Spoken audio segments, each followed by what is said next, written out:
All right. Readings at 1 Kings chapter 16, verse 29. And in the 38th year of Asa, king of Judah, began Ahab, the son of Omri, to reign over Israel. And Ahab, the son of Omri, reigned over Israel in Samaria 22 years. Ahab, the son of Omri, did evil in the sight of Yahweh above all that were before him. And it came to pass, if it had been a light thing for him to walk in the sins of Jeroboam, the son of Nebat, that he took to wife Jezebel, the daughter of Ethbaal, king of the Zidonians, and went and served Baal and worshipped him. And he reared up an altar for Baal in the house of Baal, which he had built in Samaria. Ahab made a grove, and Ahab did more to provoke Yahweh Elohim of Israel to anger than all the kings of Israel that were before him. In his days did Hiel the Bethlehemite build Jericho. He laid the foundation thereof in Abiram, his firstborn, and set up the gates thereof in his youngest son, Segub, according to the word of Yahweh which he spoke by Joshua the son of Nun.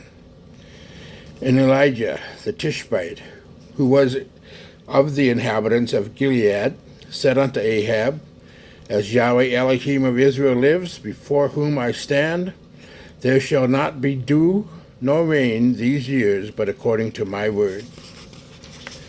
I want to talk about the consequences of bad choices. We live in a world of many choices, but we cannot pick and choose our Elohim or ways of worship. One thing I love about being in America is the number of choices we have. Every time we sit down to watch TV, you have many channels to choose from. Think of the enormous arrays of makes of cars that we can choose from, fast food outlets to eat from. Consider all the brands of soaps you can buy. In all of these areas, I'm free to choose. But when it comes to Yahweh, Yahweh's people are not free to choose. This sermon's about the prophet Elijah. Elijah's very words, if Yahweh is Elohim, follow him. Elijah demanded that Yahweh's people choose one way or the other. They had to decide who was Elohim and worship him. They were not to hedge their bets and choose a cocktail of religions. This is an important message to us who face a tide of growing pluralism. Pluralism is the belief that there are many ways to God, and no one religion can claim to have a monopoly on saving truth.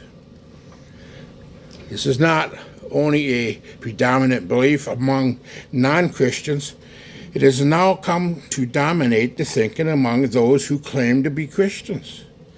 Gallup poll shows 3 out of 4 Americans believe that all religions have at least some elements of truth.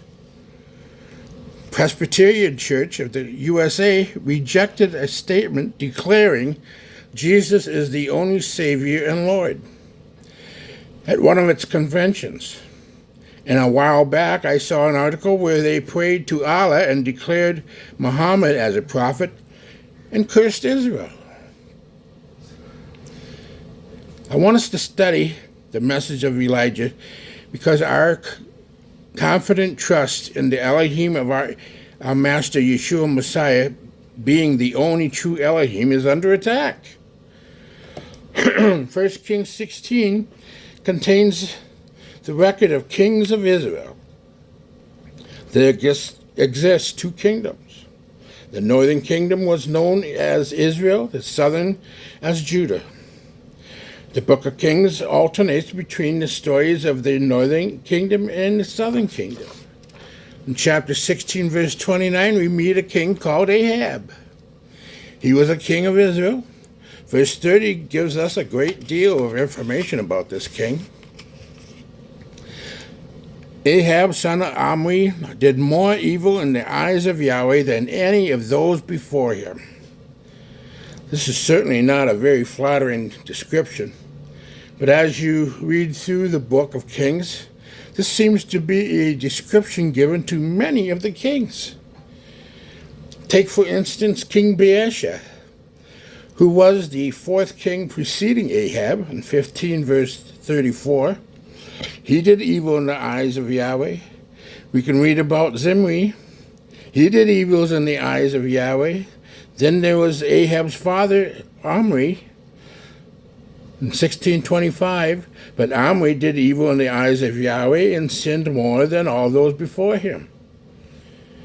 In other words, we can see a spiraling downwards in the quality of kings of Israel, with each king outdoing each other in evilness. Now we come to the rock bottom. This king, Ahab, was more evil than all the rest. Sin is like that. Unless there is a repentance, it spirals downwards, getting worse and worse. Whether it be the sins of nations or those of individuals, if we keep practicing sin, we end up wallowing in the cesspit of sin, which we somehow become blind to. So the question could now be raised, what was so evil about King Ahab? First, he was an apostate. And verse 31 says he considered it trivial to commit the sins of Jeroboam of Nebat.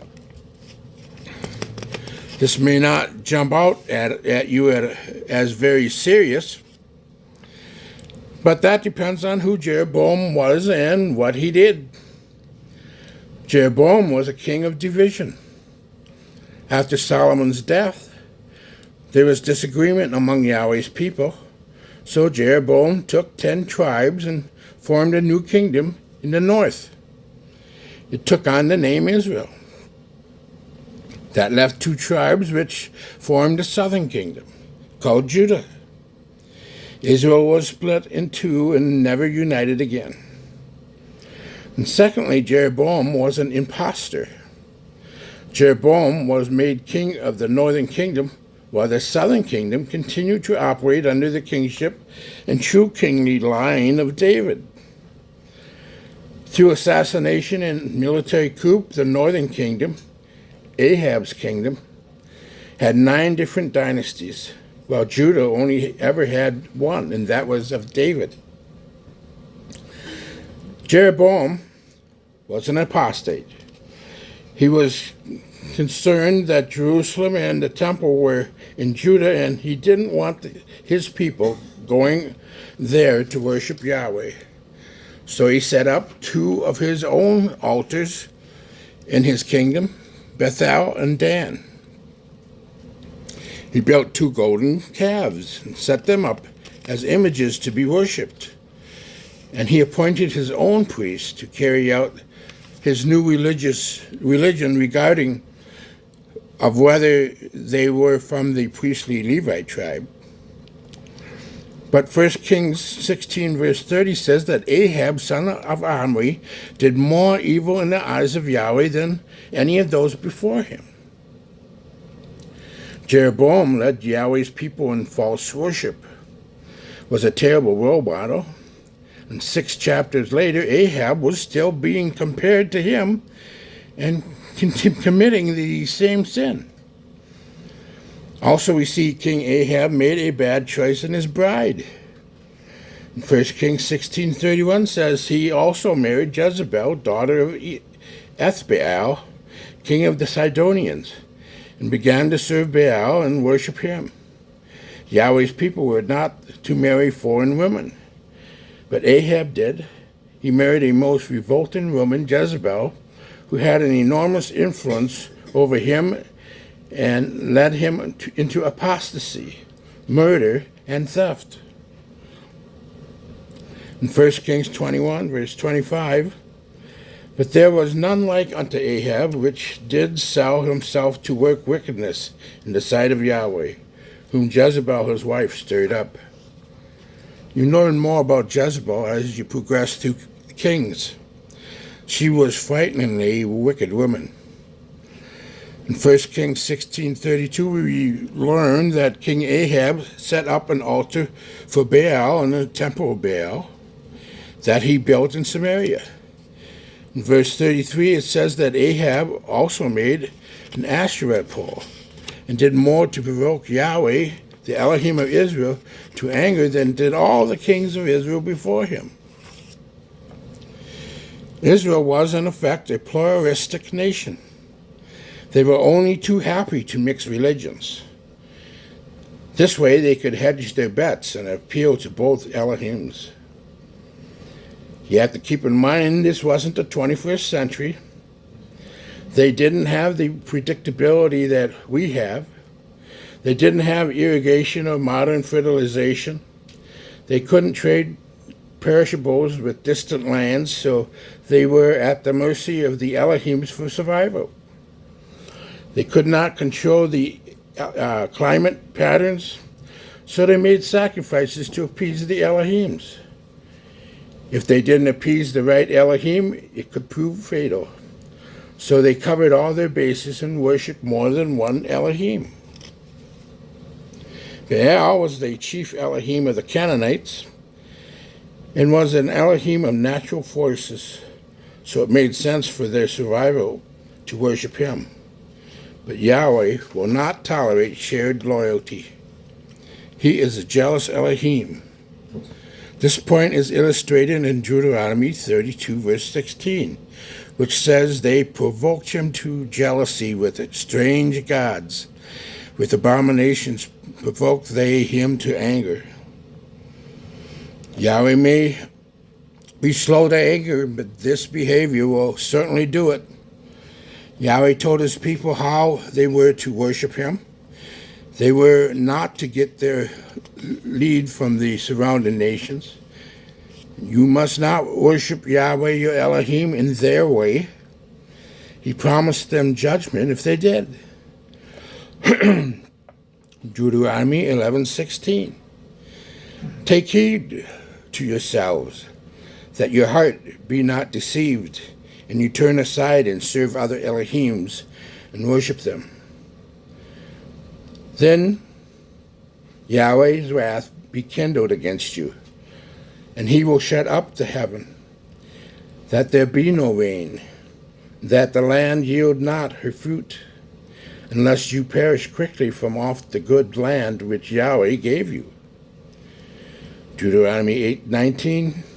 And it shall be, if thou do at all forget Yahweh thy Elohim, and walk after other Elohims, and serve them, and worship them, I testify against you this day that you shall surely perish.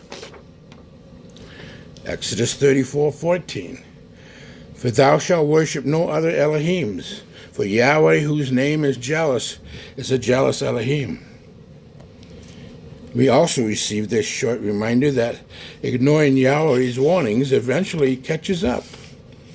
In 1 Kings 16:34, in Ahab's time, Hiel of Bethel rebuilt Jericho. He laid its foundations at the cost of his firstborn son, Abiram. And he set up the gates at that cost of his youngest son, Shegeb, in accordance with the word of Yahweh spoken by Joshua, son of Nun. To understand this, we must cast our minds back to when Jericho was captured and destroyed under Joshua. Joshua pronounced a curse on Jericho, that if any man build it, it would be at the cost of his firstborn and youngest son. Yahweh did not ignore this curse, and for more 600 years later, it came to pass. If Yahweh remembers this obscure curse, he will certainly remember his warnings to those who flaunt with his people the way Ahab did. And at this point, Elijah enters the story. It's obvious from the start that Elijah is not going to be popular, To start with, he brings bad news. In 1 Kings 17:1, Elijah the Tishbite, who was of the inhabitants of Gilead, said unto Ahab, As Yahweh Elohim of Israel lives, before whom I stand, there shall not be dew nor rain these years, but according to my word. This pronouncement meant famine for the people of Israel. This seems somewhat ironic, since Elijah claims to be a servant of Yahweh and of their land. But the point he wanted to make was that there was one living Elohim, and that he was the one who controlled the climate. The people believed that Baal was the Elohim of nature. That's why they made sacrifices to him. They thought that Baal was the one that brought the storms and the rain. But through Elijah's pronouncements, they would learn that if there was rain and if their crops were fed, it would be because Yahweh willed it. And if Yahweh decided to shut up the skies, then there would be no rain. Israel was about to learn a lesson in worship. What hope did Israel have with a king like Ahab? How could they be the nation they were meant to be with an apostate king, married to a vile woman who would lead them to an idolatrous dead end? But here Israel was at its lowest, and Yahweh would not leave the situation alone. Through his prophet Elijah, Yahweh would intervene. Will Yahweh discipline or destroy? We reached a point where we must ask what this means for us. How are we different from Yahweh's people during Ahab's reign? The answer is that our king is different. While Israel had kings like Ahab, it was being led down a path of destruction. Israel could never be the special nation Yahweh intended it to be. Yahweh had to provide a true king of David's descendancy, a king that would not lead Yahweh's people in apostasy, but rather in true worship. Ahab worshipped false Elohims and led Israel into idolatry. Our King, Yeshua Messiah, does not tolerate such worship. When Yeshua was taken to the desert, Satan promised him the kingdoms of the world if he would only bow down and worship him. Satan asked Yeshua to do what Ahab did, but Yeshua remembered Yahweh's requirements. Worship Yahweh your Elohim and serve him only. Yeshua is not tolerant of other Elohims or other ways of worship. The only Elohim he recognizes is the one true living Elohim who was revealed to Israel. All others were imposters. Finally, in Yeshua, we have an uncompromising king. Yeshua does not tolerate other ways, and neither should we, his followers. Yeshua has shown us the one living Elohim and the one way to him. He does not legitimize any other way or going anywhere else for the truth except to Yahweh's word. I know that there are sincere believers of other faiths, good, well-intentioned people, but they're wrong. Their Elohims are worthless, and their worship is a waste of time. In the book of Acts, chapter 4, verse 12, Peter said to the Sanhedrin, "Neither is there salvation in any other, for there is none other name under heaven given among men whereby we must be saved." You think Peter could have been clearer in terms of other ways to worship and other names to call on? Not only does he say that Yeshua is the only one that provides salvation, but also that only those who call exclusively on his name will receive it. This is not a well-received point of view in a culture that where more 3 out of 4 people believe all religions have at least some elements of truth. In the U.S. News interview, George Gallup summed up the current Christian belief by saying, "You have Christians saying, yes, Jesus is the only way, and also, yes, there are many paths to God." Our King Yeshua would never have said that. Instead, he said, "Worship Yahweh your Elohim and serve him only." This is not Walmart. We cannot pick and choose our Elohim or ways of worship. Yahweh did not approve of it in the days of Ahab. Yeshua resisted the temptation to acknowledge another Elohim, and we must reject this as well. This sets the scene for Elijah in a contest between Yahweh and Baal to see exactly who is the living Elohim.